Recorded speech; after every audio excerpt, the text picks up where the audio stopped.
That's right. Now, I was listening to episode 10, I believe it was. It was an episode in which we talked to the Martha Stewart of marijuana.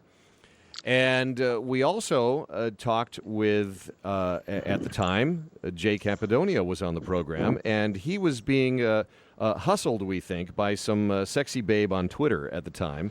And we thought he was being catfished, and he had some special information about that. But also, on that episode, you sounded like a professional sportscaster, Carlo, and I think maybe that went a long way to helping you land the gig at 120 Sports. So why aren't you the main anchor over there? Oh, shucks, Phil. I appreciate that very much. I mean, I have you to thank to get me started towards this path. But, I already have a lot of mentors and advisors to look up to at 120, and they've constantly given me opportunities to be a social media reporter, and I look forward to doing that on a regular basis, and just glad to have the opportunity to do that here in Chicago. Carlo, why do you always kiss Phil's ass? I don't understand that. I don't get it. Right. I mean, I know he's a nice guy and all, but I mean, come on. Wow! Let's turn the clock back right now. Jay Campidonia, 2013, in the studio. Married Jay Campidonia. A married Campidonia. Can you believe that? I still kind of choke when I say it, but that's okay. I'm getting used to it. Yeah, and with the black wedding ring on his head. Stylish, right? What is that about? It's cool, man. It looks good. That's the kind of wedding ring I'm gonna get. That's the best. Are we getting close? Well, maybe we'll talk about that a little bit later. What? What? It's like one of those. It's like one of those titanium bands, but it's black instead of silver. That's right. It's cool. Badass. Cool yeah, looks good. All right. So, Carlo, hang on a second. Just stay there. And Brooke, I know we're going to get to all our stories maybe soon, but this is a special day. It's episode 300.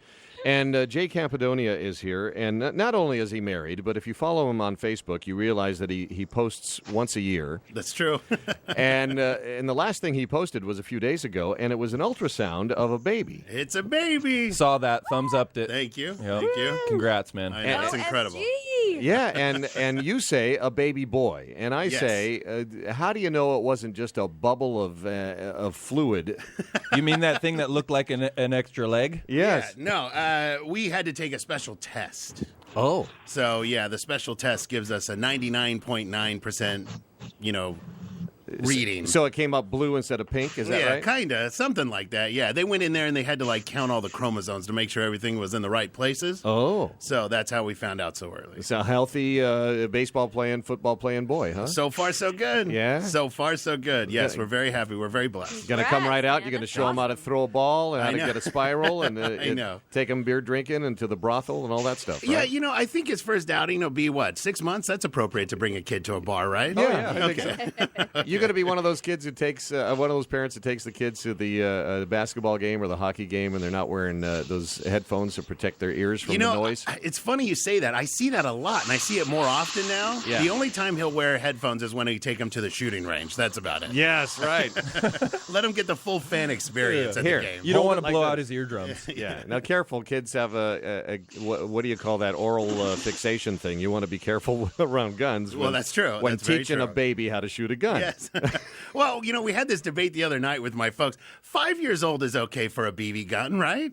5? I had 5? one at 3.5. See, Yeah. this is what. See, Right I after liked you, it was Chris. right after I got my blow dart gun. Started with that one. Yes. I was shot down. Pun intended. Somebody's going to have to start paring down the crow population out there. Yes.